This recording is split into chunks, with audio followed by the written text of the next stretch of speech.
Welcome to Film Strip, presented by Continuous Play. I'm Jay. And I'm Brian.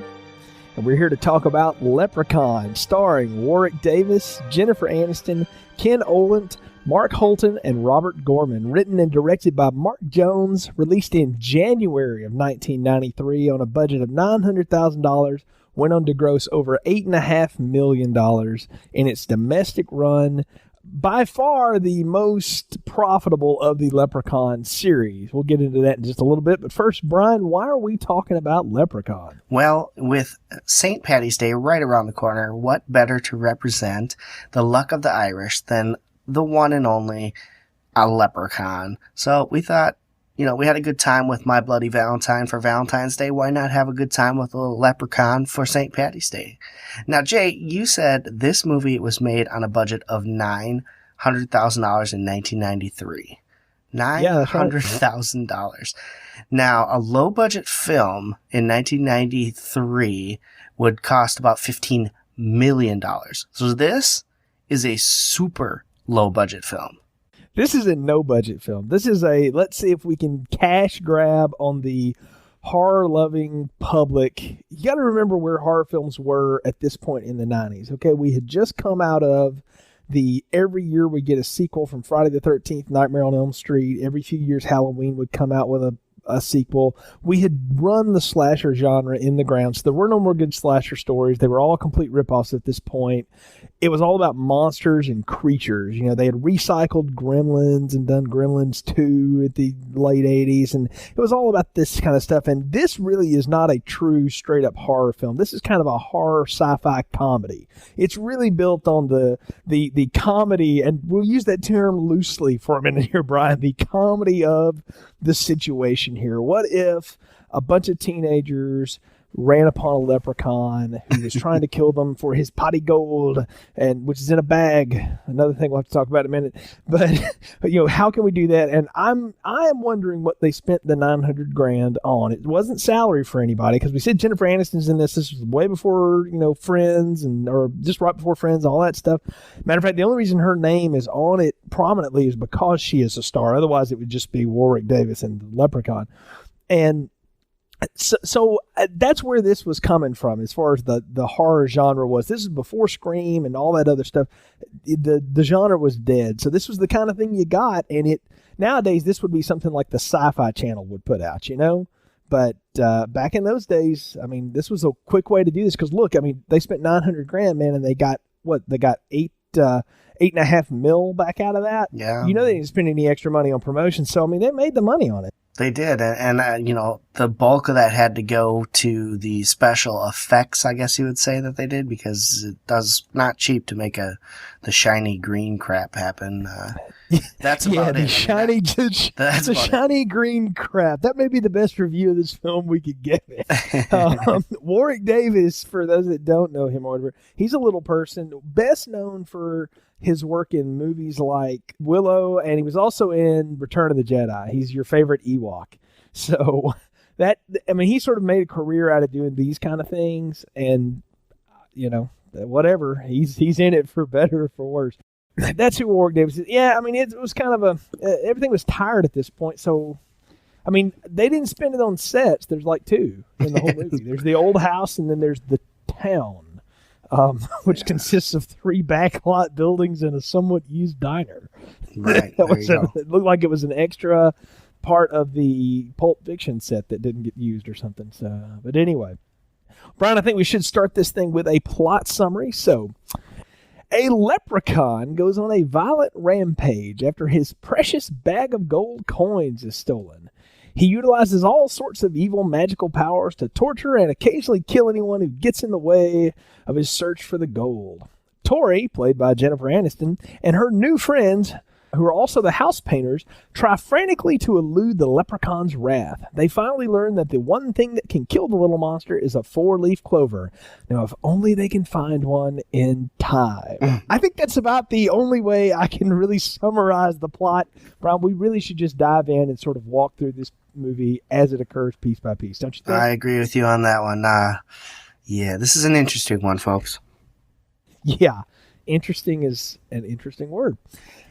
We start right out. I mean, waste no time at all. We get the Leprechaun in the first scene. He goes down the little Hansel and Gretel tunnel that looks like it's the back part of the Master's Cave from the first season of Buffy the Vampire Slayer. And he's talking in rhyme. So already you know what you're in for, okay? You know, he who steals me gold won't live through the night. You know, I had the groaner. I groaned a lot during this film. My wife thought there was something wrong with my stomach. I groaned so many times, and my eyes rolled to the point I gave myself a headache. But I will say this. They didn't waste any time putting the creature on the screen and letting us know, you know, he's going to be the thing to watch the whole time.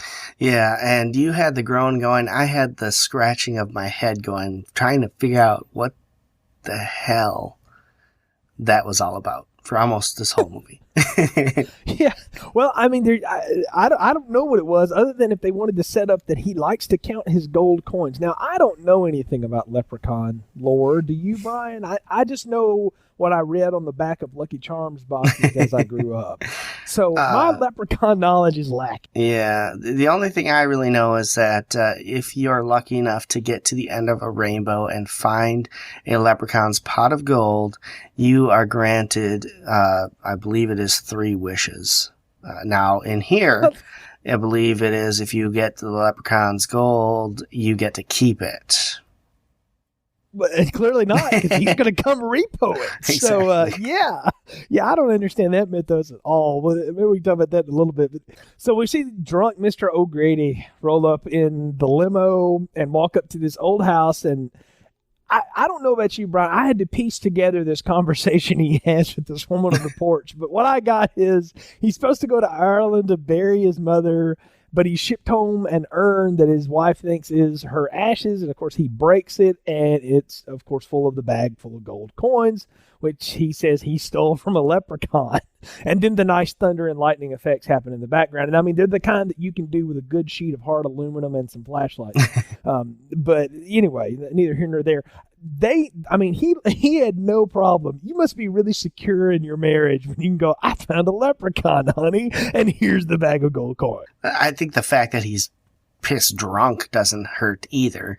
But you got more out of that conversation than I did. I kept going, what's going on here? But I watched it twice. I love the fact that he busts open the urn and she's freaking out because she thinks her mom's ashes are piling out, and there's a bag of gold that he's got. What the heck? And then she buys it. She's like, okay.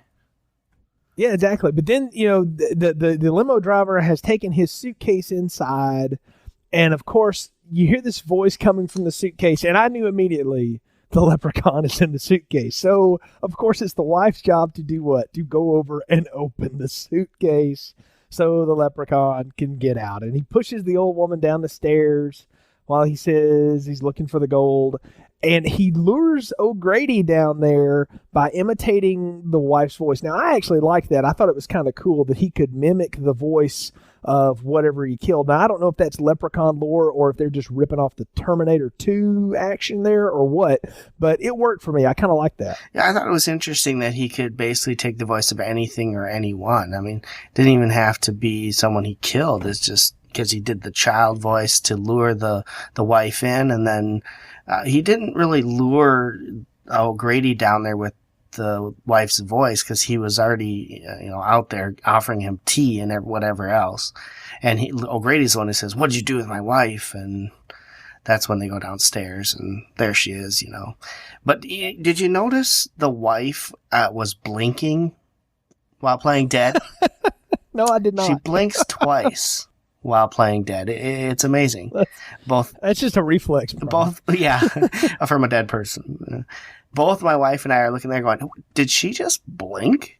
It was, yeah. Well, I like the fact that O'Grady pulls out a pistol and shoots the leprechaun, but he has to reload after 2 shots. I'm like, something got cut. Yeah. Some effects didn't look good. Either that or that's a 6-shot revolver. Either that or he just didn't have it loaded fully. Who knows? Maybe he shot the leprechaun to steal his gold in the first place and blew the other 4 rounds. You either keep 1 bullet, no bullets, or 6 bullets in the gun. Nobody keeps 2 shots in the gun.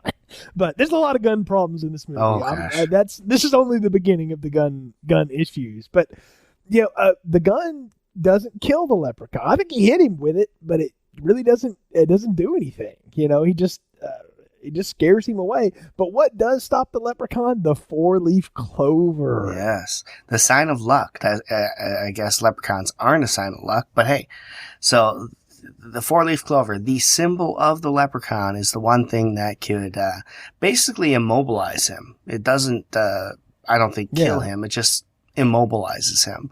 So what's O'Grady do? He puts the leprechaun in a box. And the leprechaun's not fighting this at all. He's just he puts him in the box. He puts the top on the box. And then he sets the 4-leaf clover on top, which I guess basically makes the leprechaun paralyzed and starts nailing the box shut. Goes, pours some gas on the box, about to light a match, and then what happens? He has a freaking heart attack. Yeah, oh no, the leprechaun sets it up though. He's like, I hope you don't die before you try to set me on fire. And I'm like, is he going to cause this? And all I can think is, well, I thought he was immobilized. So can he still use his word magic? What are the rules here? Well, like you said, we're 10 minutes into this thing and I don't know what the hell's happening. Like you said, his powers get weak when the longer he's away from his gold. So I don't know. It's really bizarre. But yeah, it is bizarre. I don't think that the leprechaun per se caused the heart attack, but I don't know. Maybe he did. Maybe it was the rot gut whiskey the guy had been pounding all night long. Who knows? But he pours gasoline on his own house. Now I guess if you have a bag of gold, you figure, screw the home place. But either way, he's going to try to set it ablaze. And he actually, I thought he's going to have a heart attack and drop the matches down the stairs. Right. He actually gets one lit, and then this mystery wind. I'm like, did the leprechaun fart? Or did he breathe? Or what? What is that? It was just, it's coming from the basement. Okay, Brian, you have a basement in your house. Do you get any random wind from the basement? No, not, well, in the crawl space there's wind, but you have to go inside to feel it. Yeah, exactly. So that wouldn't just blow out your matches as you tried to burn your leprechaun up, right? No. Well, I'll have to try that. Yeah. Now, let me ask you this. Did you think O'Grady was dead? Because I thought he was dead. I actually wrote down that has a heart attack and dies before he can burn the little bastard. Unfortunately, he didn't get to the roll of film either. Exactly. This really should have ended here. This should have been a 10-minute Tales from the Crypt mini-sode, whatever. But anyway, no, we must go forward. We flash forward 10 years, and it's 10 years because they tell you it's 10 years later. Otherwise, you would just think it's the next morning. Yeah, I got some real problems with this here. First off, the house is stagnant, right, for 10 years. And you know this because the house is in disarray. When Tori and her father show up, they go inside. It's got cobwebs all over. It's dirty. Nothing's been removed from the place. Everything's still there, even old 10-year-old boxes of Lucky Charms in the cupboards. And there are painters and groundskeepers showing up. So either they were hired by Tori's dad to meet him there at that point, which it didn't seem like because they're apparently already working when they arrive, or they just have been slacking off pretty good for 10 years. I got that he had hired them. I just figured he had hired them. I'll come to them in a second. I had real problems with this whole bit. We're in the Jeep, and I don't know how old Tori is now. I'm guessing she's in college, whatever. She's got money to spend. I don't know. She's spending the summer with Dad in, quote, New Mexico. Nice geography, Jennifer. But anyway, and he's like, no, it's North Dakota. And anyway, apparently she's from L.A. and is repulsed by Dad's rustic living. We know that because she's dressed, Jennifer Aniston's the only person that gets a costume change in the whole movie. Because she's wearing a dress at the beginning of this, and she looks like one of Cordelia Chase's friends, to reference Buffy once again. Actually, she looks like she could have been an extra in the Buffy movie at this point because she really is from that time period. I expect her to start talking in Valley Girl, but for whatever reason, I'm glad they didn't do that with her. But anyway, they get there and this old house is there, and I knew immediately where they were. I didn't have to be set up for it at all. I was like, this is the same house in the daylight, and she's pitching a fit about it or whatever, and like I'm gonna get out of here, and then all of a sudden, who shows up but hunky painter boy Nathan, who's from the country. And anyway, he does this whole girls are afraid of spiders, and I didn't know what was going on. I felt like I was in the 7th grade playground again when the jock started talking to the hot girl. I don't know what was happening anymore. I'm 20 minutes into this movie and I have no idea what in the world's going on. Well, let me give you an idea of where I was when this was, and both myself and the wife are looking at this going, I don't know if Tori says it right off the bat that that's her dad, but we thought that was his trophy wife or something at the beginning, because we're like, she looks a little young for him and this and that. So I didn't quite catch that at the beginning. But anyway, the hunky Nathan looks like he's a Kevin Bacon wannabe here. I mean, the hair, the look, everything. It's like he wants to be Kevin Bacon, but he's not. It's just, yeah. Unreal. And of course, I don't know who that guy was. Yeah, she gets upset with him for saying that girls are just running away from spiders and blah blah blah, they can't handle it, so she's gonna show him by staying. It's retarded. Yeah, when the hunky guy challenges your womanhood, sure, that is what turns her around. But we can't forget who else has shown up with him, his crew, if you will. This smart aleck kid named Alex, who has a slingshot in his hand. And the opening time you see him, and I immediately said to myself, we're going to see that again in a prominent role later on. And I kept waiting for it. And then the big dumb rube that Ozzy, and they're the painters, and they're talking about UFOs and magic stuff. So you realize these guys are going to be the foils for whatever the Leprechaun's got going on, you know. And what is funny to me, Brian, is that within 3 minutes of meeting Nathan and 2 minutes of meeting these other guys, Tori acts like she's known them her whole life, and right. I hate that. Oh, it bothers me, because my thing is, these people at this point, I'm like, these people are going to be killed, so why is she acting so attached to them? You know, I had no idea how it was going to unfold. But I'm watching this now, and I'm going, this would have been much simpler to fix. It's a simple plot fix. She's going to see Dad, who's lived in this old beat-up place all this time, and she's grown up with her summers around these kids, and now she's coming back after some time away, and she knows them. Like, she should have known them, and Dad's finally putting some money into the house and fixing it up. I could have bought that, couldn't you? That'd have been a better story than what we got here. That would work, but hey, you know, who's to say? Maybe if you meet a bunch of strangers and all of a sudden you're both being hunted by a flippin' leprechaun, maybe you become good friends with them too. I don't know. Well, no, but she's friends with him before the leprechaun shows up. Well, but it doesn't take long. I think she's more sexually aroused by Nathan than anything else, so she becomes friends with them. Yeah, because anyway. So Tori, of course, the next day or whatever, or I guess later that day, she has her one wardrobe change.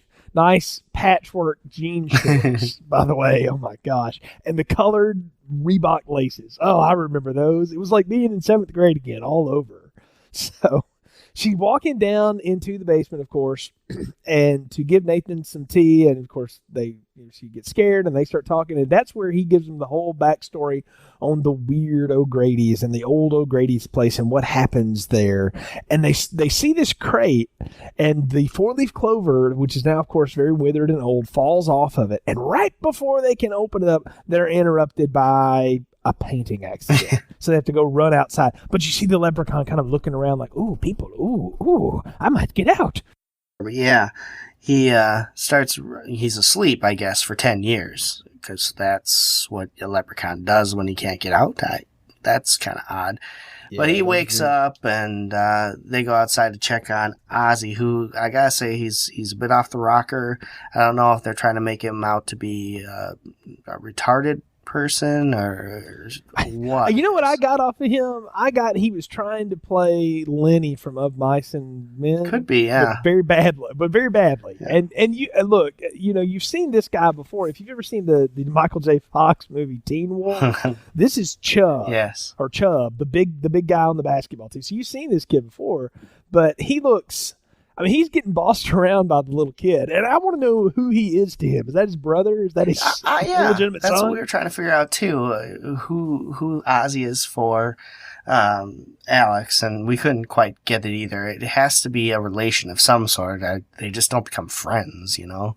No, I mean, they live together. They talk about it. So I'm like, well, who are these people? But at any rate, we're never told, so we'll never know. But yeah, Ozzy's not the brightest crown in the box for sure. So, of course, they all have to go back and investigate the basement because that's what you're supposed to do in these kind of movies, right? And nothing is there. There's no reason at all to do it at all. Well, because nothing happens. Yeah, and it's dumb. And then Ozzy, of course, has the paint on his face. He goes down to wash himself off, and that's when he hears a voice coming from the crate.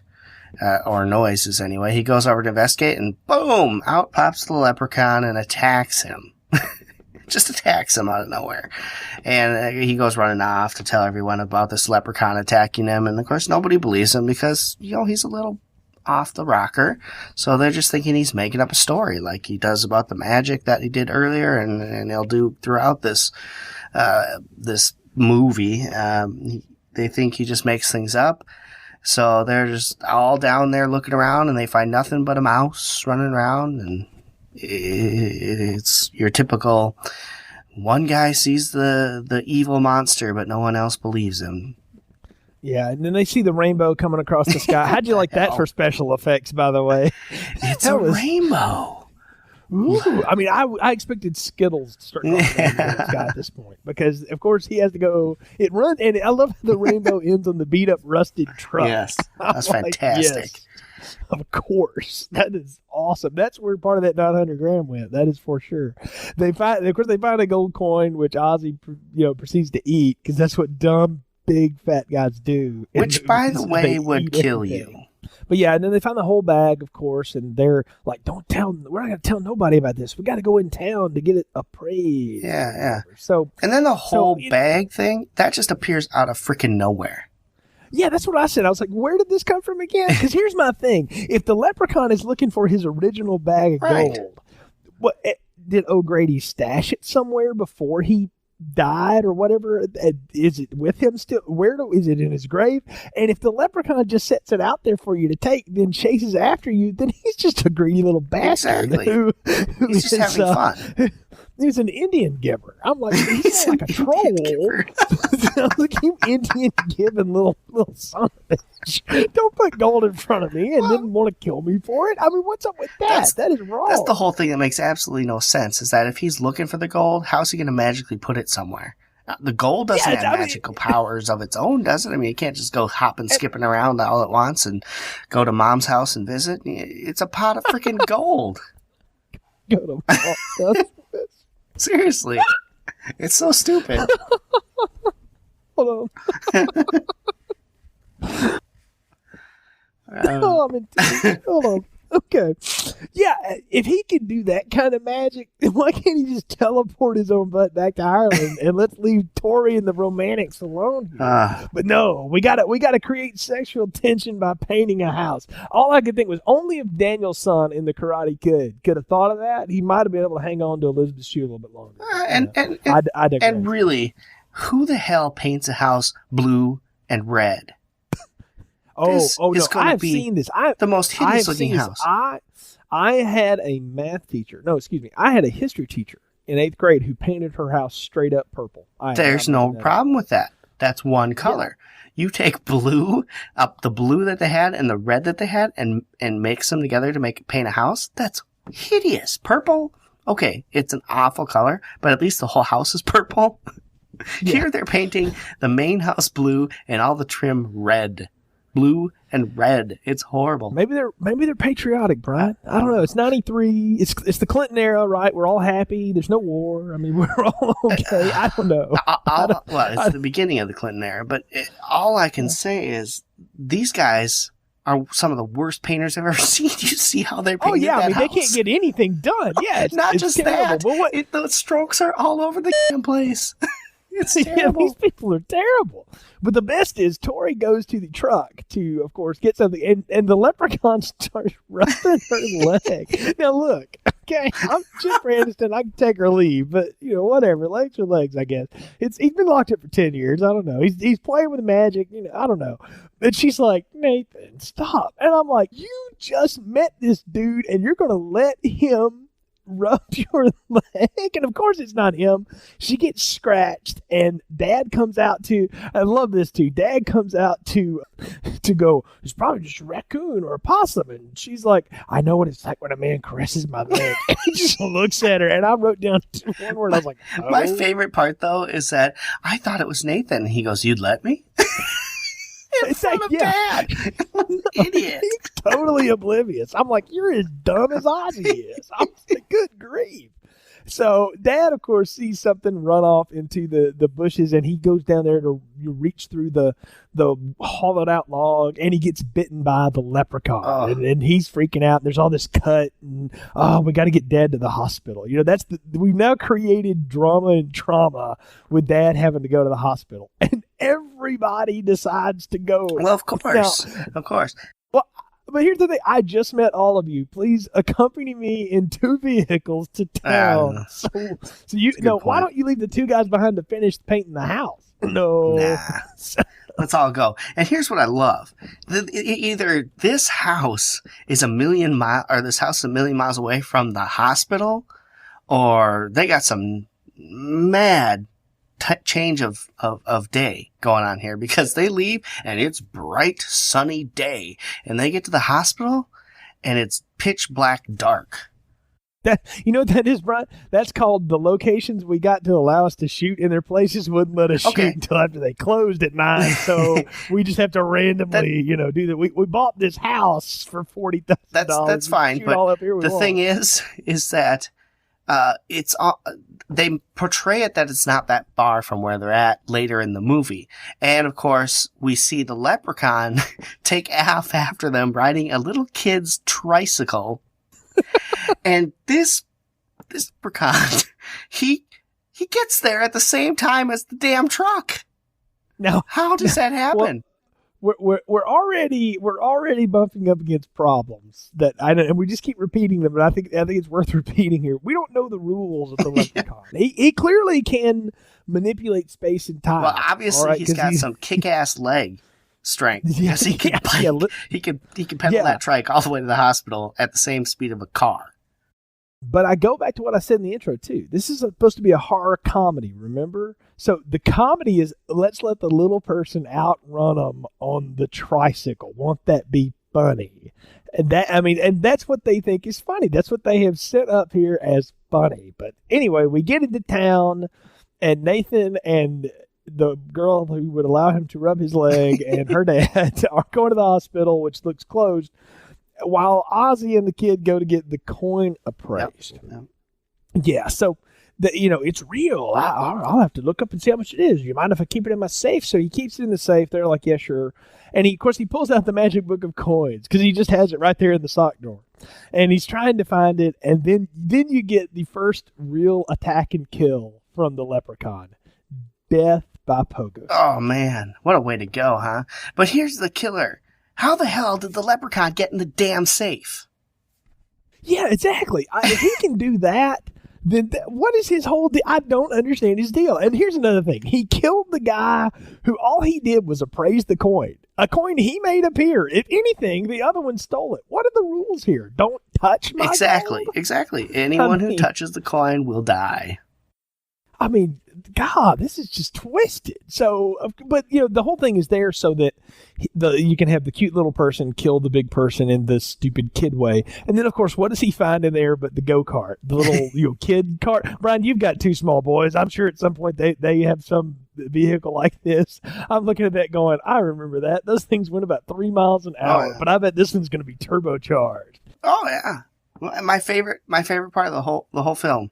He's driving down the street. Well, of course, he fills the car up with all sorts of goodies, like golf club bag and all sorts of crap. Yeah, all the stuff that you would have if you were like going, to play some. What's a leprechaun need a golf club bag for is my question. Anyway. I guess he was going to catch 9 holes. That's the gopher. But there's no clubs in the bag. Who knows? Who Anyway, knows? he's Maybe driving down the road, Yeah. and there's a cop, of course, sitting there having his coffee, and here comes this mini car, which I don't know about you, but I'm pretty sure the Leprechaun wasn't speeding here, but the cop decides to go after him anyway. Yeah, I'm like, what is your deal? I mean, why are you going after him? Of course, that's intercut with the scene of Tori at the local diner with Nathan.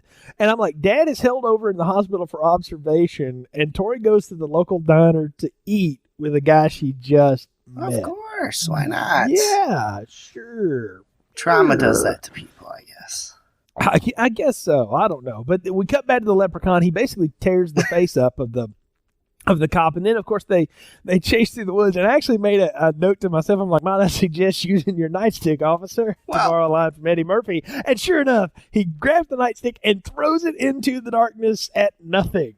Oh yeah, only to be killed that was beautiful. By a great neck wrench. I will give Warwick Davis something. He could do a neck wrench. I think he could take out Hornswoggle with it. Oh, I'm sure he could.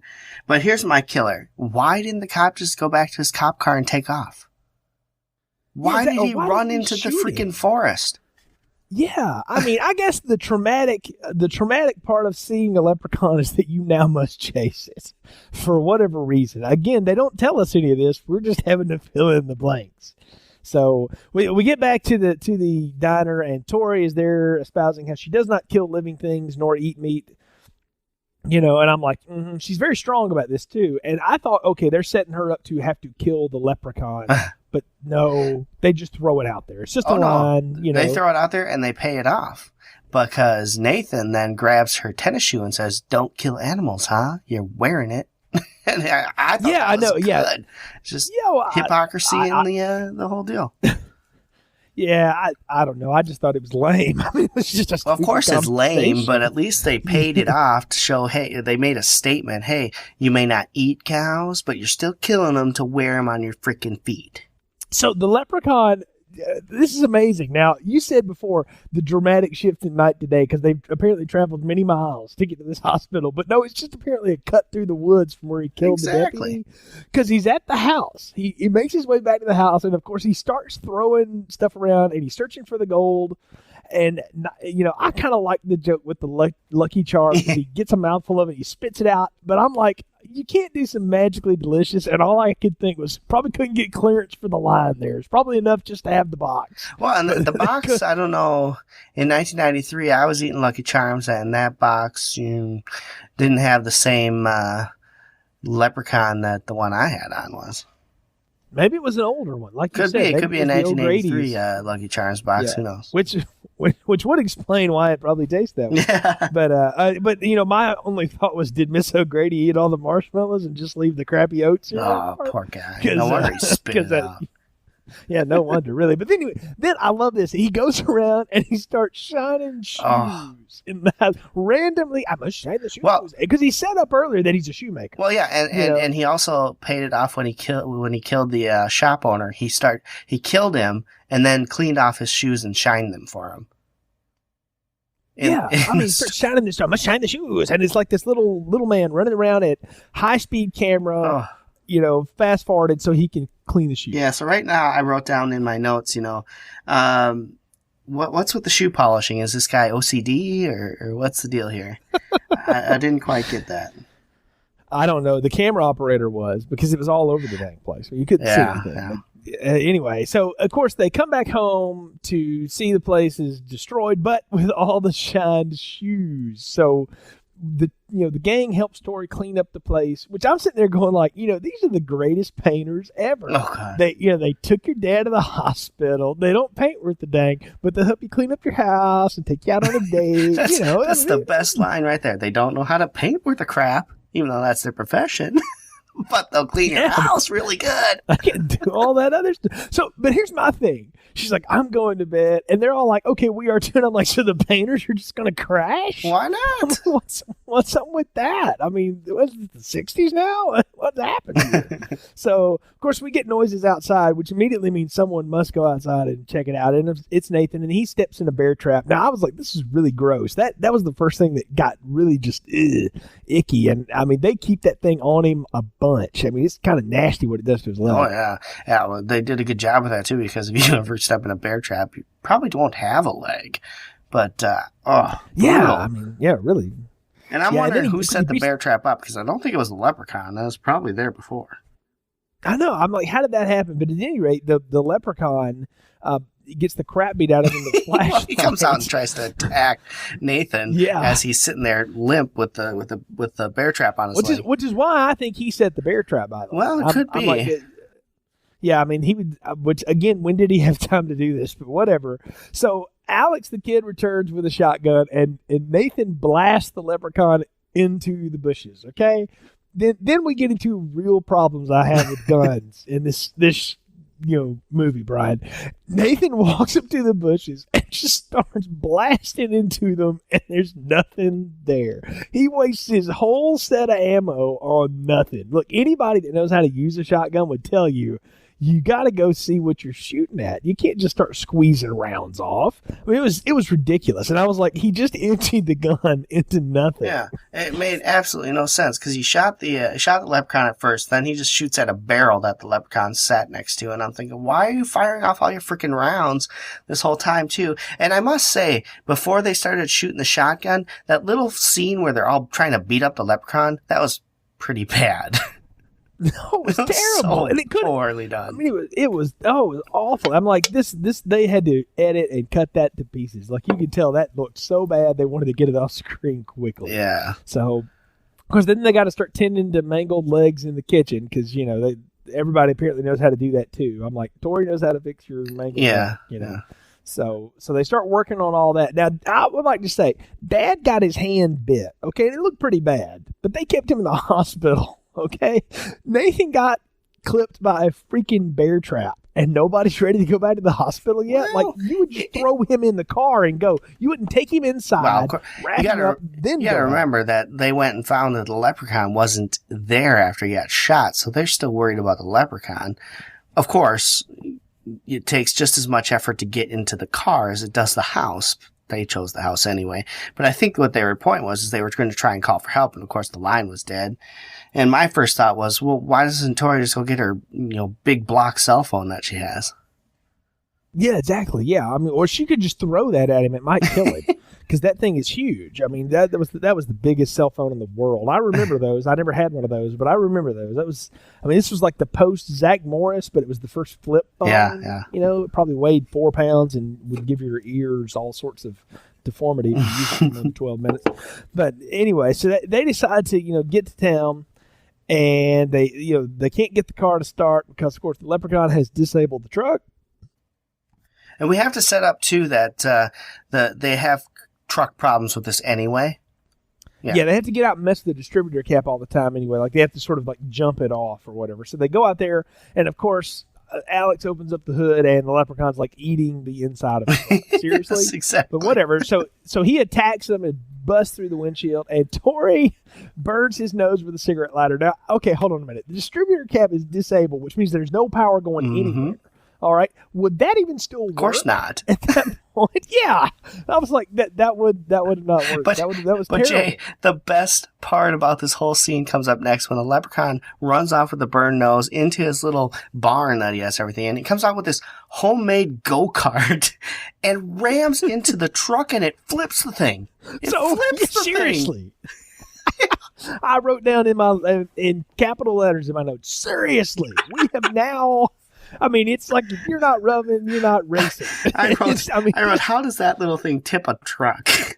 There's no way. No, it didn't even have leverage on it, but of course that's what happens. And I guess somebody out there will probably try to explain it. Well, it was the magic behind the leprechaun or whatever. I'm like, baloney. Exactly. If he had that kind of magic, he'd just go, "Oh, my gold's with me now. See, ha ha. See you later." And he would bail, but he just is supposed to be a little pest. And so this is all now we have degraded into this. We're going to let this little person attack these people and do ridiculous things to them because that's all that's happening. It's even more ridiculous.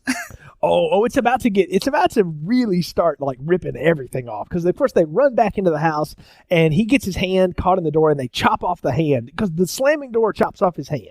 All right. That's one thing. That's one problem. But then the hand crawls around and opens the door straight out of Evil Dead 2 and goes back to the leprechaun and he just puts his hand back on. I'm like, this guy is indestructible. Uh-huh. Yeah, it's quite strange, but that doesn't even get me. He's able to put his hand back on, but later he can't regenerate something else. We'll get to that though. Yeah, we'll come back to that in a minute. But Tori, of course, tries to use her useless, huge cell phone, and the battery dies, of course, because that's what they did back then. That's what happens. Mm-hmm. That's what happens. Yeah, that's what happens to cell phone. That's what happens to cell phones always. The sheriff tries to. Of course, they did get part of a call out before the. Oh, she got part of her call out before her battery died, and the sheriff tries to radio a deputy, and the deputy's like, "Yeah, I'll take it in." Of course, we find out that's the deputy that the leprechaun killed, and he's just impersonating. Who magically is already back at the truck or the cop car. I'm like, how? Yeah, how did he drag him back there? Yeah, that and the fact that he just got his hand chopped off. They just made the phone call on the cell phone, and so he went from the front door all the way through the woods to the cop car in time to take the cop's call for help. This leprechaun's pretty quick. How did he know that was even going to happen? Yeah, I'm like, how did he even know that was going to happen? Is he clairvoyant now too? He must be. But yeah, if he was, he'd know where his freaking gold is. Yeah, well, yeah, really. And so, but anyway, Alex finally reveals to Tori where the gold is. It's hidden in a well outside. And Nathan gives Tori the shotgun. And I'm like, Jennifer Aniston is so not Linda Hamilton. She does not need to be walking around with a shotgun. She goes outside, and I love this, that the bag of gold is glowing green for unknown reasons. Yes. It hasn't done this at all, but now it is glowing this bright neon green. Maybe it's because the leprechaun was nearby and it glows when he's near the leprechaun. I don't know. That sounds like something straight out of a bad Nintendo game in '93. So that's probably the reason. Right? You probably picked up. Could be that it's. And I love how the leprechaun just regenerates out of thin air. Yeah, he just appears out of nowhere, which I guess explains how he got across the forest. Yeah. So, but of course, she gives him back the gold, and he just stops immediately and starts to count. Well, the gold. My favorite is. What? Sounds like me gold. Smells like me gold. Looks like me gold. And then he starts counting. What the crap? I wanted him to lick it. That was the next thing. Me gold. Tastes like me gold. Of course, he's missing one that Ozzy swallowed, and 99 just won't. Of course not. You know, he's like Jay-Z. I got 99 problems, but that gold coin ain't one. 99% healthy. You know, gotta get to that 100. 99 reasons to shut this piece of shit off and move on with my life at this point. But anyway, we go back and the leprechaun attacks the group again, and it's like all this hide and seek in the cabinets. You know, they've got the shotgun, and I expect them to just start unloading the shotgun into the cabinets again because we've already blown the shit out of his bushes. Let's just blow this guy's house up. Why not? So, and then he's got to step out of the chimney, of course, because that's what leprechauns do. A little Santa joke, and Nathan just blows him away. Which is awesome because, you know, he's shot him playing in there thinking, you know, he must be dead. Nope, he gets up and runs away. Like nothing happened. And they do this whole chasing around the house thing, and oh god, this goes on forever too. And then the leprechaun starts like on this skateboard going back and forth across a hallway, and Nathan wastes ammo on the slowest moving target ever. And he's so bad. It's like that he's coming across, you see him for like 3 seconds, he's gone, and then you shoot. What? Look, at this point, I've got to stop and go, Tori, I got to talk to you, okay? We got to get these losers out of your life, honey. This man is not going to be any good on any dates. He insults you at dinner. He doesn't respect your political beliefs, clearly. And look, if he takes you to the fair, he's not going to win you the big panda bear. Look, this guy is useless to you, okay? You need he can't even paint. I know. What this guy's going nowhere, Tori. But of course, you know, that's not what movie we're in here or whatever. But she picks up the phone, and this was when I'm like, we've ripped off everything else. We might as well rip off Freddy Krueger. You gotta. Yeah. Do you need a hand? And that little hand comes straight through the phone like the tongue. Unfortunately, you know, for me, the tongue coming at Nancy and A Nightmare on Elm Street is very frightening. It's really shocking. This I saw coming from a mile away, and it looked stupid and it looked lame. And it was stupid and lame. So they accomplished what they wanted, I guess. I know. I mean, it's terrible. course, Ozzy figures out everything, and he's the one that reveals to all of us that Old Man O'Grady is not dead, but is indeed alive and is in a rest home. News that would have been good to know an hour and a half ago. Exactly. That would have been nice to know. So, of course, they set out for the rest home. And I love how they distract the leprechaun here. They just start chucking shoes out in front of the truck. And, of course, he must stop and go, no, I must polish. Exactly. This shoe fetish he has is unbelievable. And so they got a box, and they're just tossing shoes left and right. And, of course, he's looking at him like, oh, crap, I got to get the shoe. I got to get the shoe. I can't even bother to. And so he's cleaning the shoes, and that's how they escape. So, of course, they go to visit Old Man O'Grady in the third set that we've been able to pay for here. And the darkest rest home of all time, by the way. I don't know if you've spent any time, Brian, around nursing homes or rest homes for the elderly. But one thing they are in the hallways is well lit. Because you got a lot of people that don't have good vision anymore. You don't want them to hurt themselves. No, this place is like a friggin' morgue. It is dark. And I love that the security guard at the front desk is sleeping. So, of course, Tori goes to visit, and immediately you see this old man figure type thing sitting in the chair, and it's talking back to her, but it's not talking to her. And I know immediately this is the leprechaun. He is already there. So he finished polishing those shoes. He knew where they were going, and he beat them there. And then he has to chase her down the hall in one of the most ridiculous things I've ever seen, him wheeling a wheelchair at double speed. Yeah, and once again, if he knew they were going to be at this place, he knows where his flippin' gold coin is. Exactly. This is just there's no sense to any of this. It just is one chase to nothing. Course, and Tori gets, of course, yeah, she gets to the elevator, and of course, where else are you going to stash the dead guy you just killed? But above the elevator. Duh. Oh, he's not totally dead. This O'Grady guy's one tough dude, all right? He's got enough strength left to tell her the four-leaf clover is the way to stop the leprechaun, and then he's, And she, of course, has no emotional attachment to him, so she's like, yeah, okay. And then they decide to go back to the farm with the leprechaun chasing them in the wheelchair down the freaking highway. Yeah, that was awesome. Yeah. So there's this glowing patch now on the yard. Which wasn't there before. We haven't seen it yet this whole movie, but there it is. There it is. And she's digging for the four-leaf clover. And this patch is like 6 foot by 3 foot. Just a random patch of four-leaf clovers in a yard that has no grass. Yeah, it's a dirt farm, essentially. There's nothing there but tumbleweeds and badlands, and then all of a sudden we got a clover patch. But anyway, the leprechaun attacks. She runs into the woods, finds the dead policeman's car with him in it. The leprechaun attacks, and what does she do? She uses the nightstick. She pokes out the leprechaun's eye with the officer's nightstick, and then we degrade into just complete absurd grossness for grossness sake. The leprechaun rips the eyeball out of the policeman like, ooh, this is great, and shoves it in his own eye, and now he's got 2 different colored eyes. And like we said, the hand can regenerate, but the eyeball can't. Yeah, that's why it bothers me. I'm like, you only did that because we poked out the eye. Well, I'm gonna grab the eye and it's gonna be gross, and I'm gonna get in that stupid line, an eye for an eye, me there, and he throws it. And it's just ridiculous. It looked terrible too. It was a lame effect. You and I could do that with some Karo syrup and a gumball. I mean, and that's probably what it was when it all said and done. But anyway, really gross scene. Of course, Nathan shows up and blasts the leprechaun again because we've only shot the little fucker 20 times and it hadn't killed him yet. Let's try it one more time. It doesn't do a thing. So I guess it temporarily sets him back enough for them to run. I don't know. But what's the point of the shotgun? It does nothing. Try something else. Exactly. Let's light him on fire because apparently that's a problem for him because he didn't like that. But we hadn't thought of that yet. So everybody's searching for a 4-leaf clover. Alex sets this bear trap for the leprechaun who is watching all this go down from above. So he is actually teleported back to the top of the barn now. Exactly.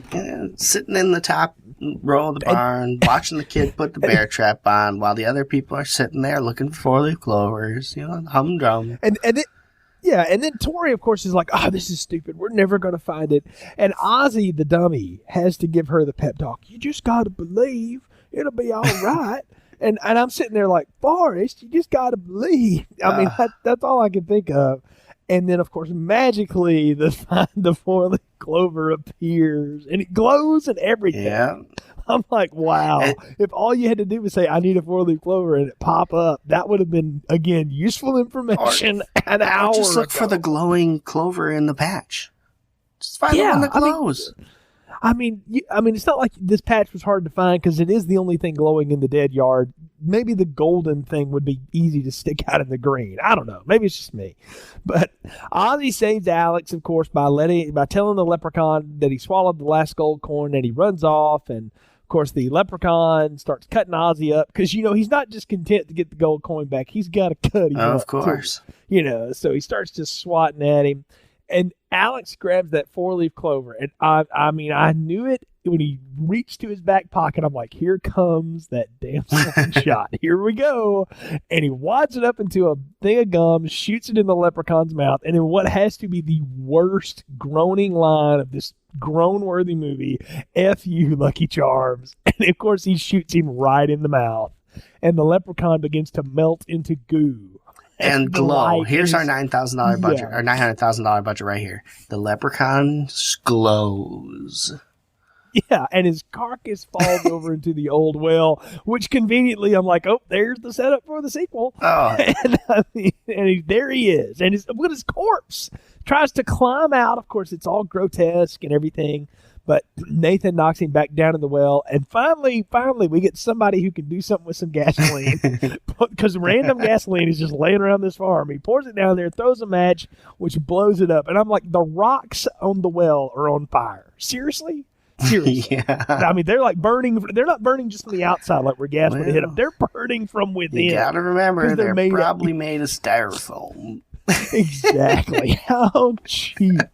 So the cops finally show up at daybreak, and I'm like, good luck explaining all that shit. Where were you this whole night, guys? Come on. Yeah, everybody's going to jail for the dead deputy. We all know this now. And Dad, by the way, is gone. I think whoever played Dad, the actor that played Daddy, they must have had him for 30 minutes. I'm sure he demanded more money.